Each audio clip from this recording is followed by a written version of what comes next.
What's up, fantasy managers? Welcome back to another episode of the First Pitch Podcast brought to you by PitcherList.com. My name is Jake Crumpler, and I'll be your host for this edition of the podcast. You can follow me on Twitter at Jake Crumpler, and you can find all of my work at CrumplerBaseball.com. Let's dive into everything baseball related from Wednesday, May 28th. We'll start it off, as always, with the transactions, injuries, news, and notes from around the league, kicking things off with the bad news as catcher Joey Bart was placed on the 7-day IL with a concussion. He was hit by a backswing and unfortunately has a head injury, and he'll head to the IL. Hopefully we see Bart back in the minimum time in a week. Head injuries are always very scary. In a corresponding move, the Pirates activated catcher Endy Rodriguez from the 10-day IL. He had missed some time with an index finger laceration and will mainly be the backup to Henry Davis at catcher. Davis will take over for Joey Bart as the Pirates' everyday catcher for the time being, but Rodriguez also has the ability to play some first base. In terms of transactions, shortstop Corey Seager, who had been out with a strained hamstring, was activated from the 15-day IL. Seager played DH in his return, which pushed Sam Haggerty to the bench. Josh Schmidt stayed at shortstop, but we could see Haggerty still platoon at DH, which would see Seager move to shortstop against lefties and Smith head to the bench. First baseman Blaine Crim was optioned to the minors in a corresponding move, but hey, it's good to see Corey Seager back. Next, we have starting pitcher Logan Evans, who was optioned to the minors by the Mariners after pitching 8 shutout innings on Tuesday. So pretty surprising to see Evans sent back to the minors by the Mariners. Bryce Miller is likely to be activated from the IL this weekend, so the move makes a little sense with that news. Jackson Kowar was activated from the 60-day IL in a corresponding move and will pitch out of the bullpen for the Mariners. In terms of news, relief pitcher Camilo Doval will replace Ryan Walker as San Francisco's closer. It was announced Wednesday by manager Bob Melvin that Doval will become or return to being the team's closer. He filled that role admirably in 2022 and 2023. And honestly, this is exactly what happened last year. Doval actually opened 2024 as the Giants closer before giving up that role to Ryan Walker in August when he struggled so hard that the Giants actually sent him to the minors to figure things out. So then Walker pitched so well last year that he opened the season as the Giants closer this year and now has pitched so poorly that now Doval will replace him. So I think things have really aligned where they should be. Doval has always seemed like the Giants franchise closer ever since he debuted. So I'm glad to see him back in that role in San Francisco. Next, we have starting pitcher Seth Lugo, who's expected to be activated from the 15-day IL on Friday to start versus the Tigers. He has been out for a couple weeks with finger inflammation, and so Seth Lugo returning on Friday. And lastly, starting pitcher Ronel Blanco is undergoing season-ending elbow surgery. Very unfortunate there. Blanco had a breakout season last year and was looking to build off it this year, but unfortunately, that idea will have to go by the wayside. Blanco undergoing season-ending elbow surgery. Now we'll take a look at some of our notable performances from Wednesday, a day in which we had just 14 games on our slate as the matchup between the Braves and the Phillies was postponed. We'll start it off with our hitters, leading off with second baseman Brendan Donovan, who helped the Cardinals to win in Baltimore, going 3 for 5 with 2 runs, a home run, and 2 runs batted in. He's up to 4 homers on the year now. And this one traveled 390 feet at 103 miles per hour. And there's something about Donovan that has always had me doubting him. I don't know if it's the lack of counting stats or the lack of standout StatCast metrics, or if it's just the projections fooling me every year. But he's been solid since entering the league, and he's been incredible this year, ranking 3rd in the NL with a 335 batting average. A 365 BABIP is definitely propping Donovan's average up, but it's somewhat supported by a career high 43% hard hit rate and a career low 11% strikeout rate. Donovan's also barreling the ball more than ever and batting 3rd for the Cardinals. So after continuing to doubt him, it looks like Donovan is taking his game to another level. He clearly deserves to be rostered everywhere. I just don't know how he's doing it. He's one of those guys that's an across the board contributor. He's not really especially good in one category. That this year it's been batting average, but he doesn't really stand out when you look at his Fangraphs page, but when it comes to fantasy, he just gets the job done, especially in points leagues. That's Brendan Donovan. Next, we have outfielder Andrew Benintendi, who helped the White Sox to win in Queens, going 3 for 5 with 2 runs, a triple, a home run, and 4 runs batted in. It was his 6th homer of the year, and it traveled 366 feet at 105 miles per hour. And after a terrible first impression with the White Sox after signing the largest contract in franchise history, Benintendi bounced back last year with his first 20-homer campaign since 2017. His fly ball-centric approach meant his batting average suffered, and that looks to be carrying over into this year as Benintendi's hitting fly balls more than 56% of the time, but is sporting a rather impressive 14% barrel rate. All of that combined has led to a .234 batting average, but he does have 6 homers in just 30 games, as Benintendi has already spent time on the IL twice this year. The White Sox lineup isn't good, but Benintendi is in the middle of it, and he's displaying some pop. I think he should be rostered in 15-team 5-outfielder leagues. Next, we have third baseman Mark Ventos, who did all he could, but the Mets lost to the White Sox on the opposite side of Benintendi. Ventos went 1 for 5 with a run, a home run, and 3 runs batted in. He's up to 6 homers as well, and this one traveled 368 feet at 104 miles per hour. And Vientos' breakout campaign was heavily scrutinized by fantasy experts over the offseason. I was someone who didn't really pick a side. I wasn't somebody who was super in or super out on Vientos, and his performance this year suggests that was somewhat fair. We didn't have a large sample size last year. I believe the power was legit, but his strikeouts were a glaring issue. Well, his power has now disappeared, but so have the strikeouts. So it's really hard to tell what to make of him. Is he a guy that is swinging for the fences, or is he a guy that's just an underwhelming bat like he's been this year, batting .235 with a .690 OPS? I don't know. I think it's still very underwhelming, and honestly, Vientos feels droppable in standard leagues. But if you'd like a breakdown of other notable hitting performances from Wednesday, check out the Daily Batters Box article over on PitcherList.com. Now we'll head to the mound and check out some notable starting pitching performances, opening with Lance McCullers Jr., who helped the Astros to win versus the A's, tossing 6 innings, allowing 5 hits and 3 earned runs, while walking 1 and striking out 12. He induced 18 whiffs with 37% CSW across 102 pitches. And McCullers has failed to complete 5 innings this season. That was until Wednesday, when he struck out his most batters in a game since 2018. Sinkers and sliders crisscrossed in the zone against righties to great effect, as his sinker returned 3 whiffs and 38% CSW, while the slider went for 4 whiffs and 34% CSW, while McCullers threw more than 50% curveballs against the few lefties he faced and somehow returned 10 whiffs on just 22 curves for 59% CSW.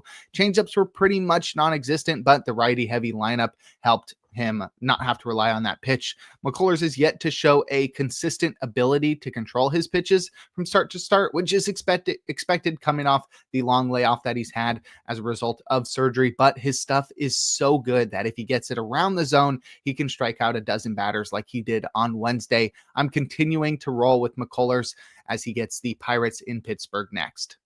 Next, we have Noah Cameron, who helped the Royals to win versus the Reds, tossing 6 1/3 innings, allowing 6 hits and 1 earned run. He walked 2 while striking out 2, inducing 8 whiffs with 25% CSW across 92 pitches.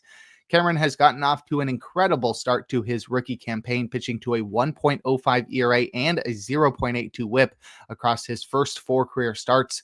And Wednesday, he faced mostly righties and relied on 5 different pitches to get through the Reds lineup. Cameron's curveball was his most effective pitch, jamming hitters for 3 whiffs and 36% CSW, while cutters attempted to play off of them, but they landed out of the zone, either up or inside, much too often. Changeups generally stayed low for a trio of whiffs and 25% CSW, while fastballs and sliders filled up the zone to steal a few strikes. Cameron hasn't really displayed the ability to be a consistent strikeout pitcher thus far. So we may have to somewhat write him off as a Toby with a shag rug on a Vargas rule. And if you're not familiar with pitcher list terms, that means a solid pitcher with a low strikeout rate. That's also a rookie, so the bottom could fall out at any moment. And also maybe he's just on a hot run, so we roll with it while he's hot. And so obviously with the way that Cameron's going and the Cardinals in St. Louis next, I think that's a fine stream, but I wouldn't get too comfortable with rostering Cameron. There may be a point where you're going to drop him. And lastly, we have Clark Schmidt as he helped the Yankees to win in LA against the Angels, tossing 6 shutout innings, allowing 4 hits and 1 walk while striking out 4. He induced 13 whiffs with 29% CSW across 99 pitches, and Schmidt's cutter was on point in this one. And it's honestly crazy to think it used to be a pitch we had to beg him to throw. On Wednesday, it returned 9 whiffs for 41% CSW and paired well with his sweeper, which induced 4 whiffs of its own. But it failed to be a consistent strike pitch, just like his curve, which went for just 10% CSW, and Schmidt was lucky to get away with 6 shutout innings here. His cutter really isn't good enough to dominate a lineup by itself, and the secondaries have not been pristine enough and weren't here either. I'll still be streaming Schmidt in standard leagues, but I'm only holding in 15-team leagues and deeper. Schmidt gets the Guardians next, and I think that's a fine stream. I mean, he did just take down the Angels, which not a scary lineup. I feel like that compares to the Guardians, so fine stream there for Clark Schmidt. But if you'd like a breakdown of every single start from Wednesday, give the Plus Pitch podcast a listen and check out Nick's daily SP roundup over on PitcherList.com. And now I'll head to the bullpen and check out the relievers that got saves and the closers that pitched outside of save situations or blew their saves. Starting with the former, Calvin Fauché recorded his 3rd save with a perfect 9th. Ronnie Henriquez, who appeared to be the closer maybe for a little bit, blew his 2nd save but earned his 3rd win as he allowed 2 runs across the 7th and 8th innings. Mark Leiter Jr. recorded his 2nd save with a hitless 9th. Somewhat confusing here. Luke Weaver had the previous day off but had pitched back-to-back days right before that and had combined for almost 50 pitches. So maybe the Yankees wanted to give Weaver a chance to have 3 days off in a row, but he'll get that. Emmanuel Clase recorded his 11th save with a perfect 9th. Carlos Estevez recorded the final 4 outs of the game for his 15th save. Josh Hader is up to 14 saves after pitching a hitless 9th. Tommy Kahnle recorded a 2-inning save for his 7th of the season. Daniel Palencia is up to 4 saves now after his perfect 9th. And lastly, Ryan Helsley recorded his 12th save with a scoreless 9th. And in terms of closers to pitch outside of save situations or blow their saves, Tanner Scott got the final out of the 7th, but then proceeded to surrender 4 runs in the 8th to take his first loss and blow his first save. Aroldis Chapman pitched a scoreless 9th in a tie game, and the Red Sox would lose that one in 10. And lastly, Robert Garcia pitched the 8th in a tie game. The Rangers would go on to lose that one in 9 innings. But if you'd like a breakdown on more relief pitchers, check out Rick Graham's weekly articles over on PitcherList.com. And before we look forward to today's games, we're going to take a quick break. Now we'll look forward to Thursday, May 29th, a day in which we'll have just 5 games on the slate, and that even includes a doubleheader between the Braves and the Phillies. With the short slate, I'll just take this opportunity to break down every single game. So let's start from the top. As we'll see, the Rays take on the Astros in Houston. Our pitching matchup is Shane Baz versus Ryan Gusto. Baz has been really up and down this year. Recently, it's been a lot down, so that's a really tough stream here to suggest to go for Baz in Houston. I, for one, wouldn't go for it. Gusto, though, could make things work against Tampa Bay. It's definitely a questionable start, maybe even a do not start, but that fastball, if it's supported by some secondaries, could find some success against a pretty lowly lineup in the Rays. In terms of hitter suggestions, I think this is actually a good one to target some hitters, as Houston is generally a great ballpark for right-handed hitters, and I'm not really scared of Baz or Gusto against the hitters that you'd be streaming for. Next, we've got the Braves and Phillies. The first game, we'll see AJ Smith-Shawver take on Christopher Sanchez. Shawver has been incredible to start this season, so that should be fun. He did blow up last time, so I'm interested to see if he can bounce back or how he bounces back. And Christopher Sanchez should be pretty dope in this one. The second game of Atlanta Philly is actually going to be the one you're going to want to watch. This is definitely my matchup of the day. We'll see Chris Sale take on Zach Wheeler. Interdivision matchup should be pretty awesome. Actually, I think the term should be intra-division. I need to study up on that one. I actually Googled that the other day, and I'm very surprised I wasn't able to retain it because it's not like I've Googled that a million times throughout my life. Nonetheless, intra-division matchup here, Chris Sale versus Zach Wheeler. That's going to be a lot of fun to watch. I'm definitely targeting hitters on the Braves and Phillies, not because of the pitching matchups, but just because they'll get double at bats here. It's sort of hard to figure out which hitter to get because both teams are doing a righty and then a lefty, or a lefty and then a righty. So it's hard to say, oh, I'm going to go stream Max Kepler because, he's on the Phillies facing the Braves, but the Braves will turn to Chris Sale in the second game. So there's no way Max Kepler starting in that one. So I guess good luck finding a guy to stream on the Braves and Phillies. Our next matchup is the A's, who will take on the Blue Jays in Toronto. Our pitching matchup is Jacob Lopez versus Jose Barrios, the great undulator.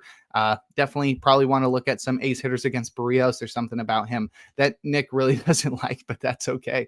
Jacob Lopez, though, is our streamer of the day. He's got an interesting cutter slider combination that maybe can surprise the Blue Jays, who have probably yet to see him. He's not been in the majors for that long. And our last match of the day, it will be between the Nationals and the Mariners in Seattle. This is definitely going to be a solid pitching matchup. Mackenzie Gore versus Emerson Hancock. Hancock, not super exciting, but pitching in Seattle may give him an upper hand, and the Nationals lineup isn't super impressive. So this is likely to be a lower scoring game. Mackenzie Gore can definitely rack up the strikeouts, so that should be fun to watch.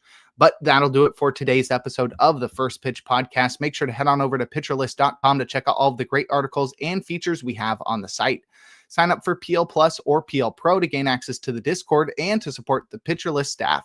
You can follow me on Twitter at Jake Crumpler. Tune in live on YouTube tomorrow and every day for a new installment of the podcast. Trevor Hooth will be with you tomorrow and throughout the weekend. And make sure to enjoy the day as we are blessed with another day of baseball.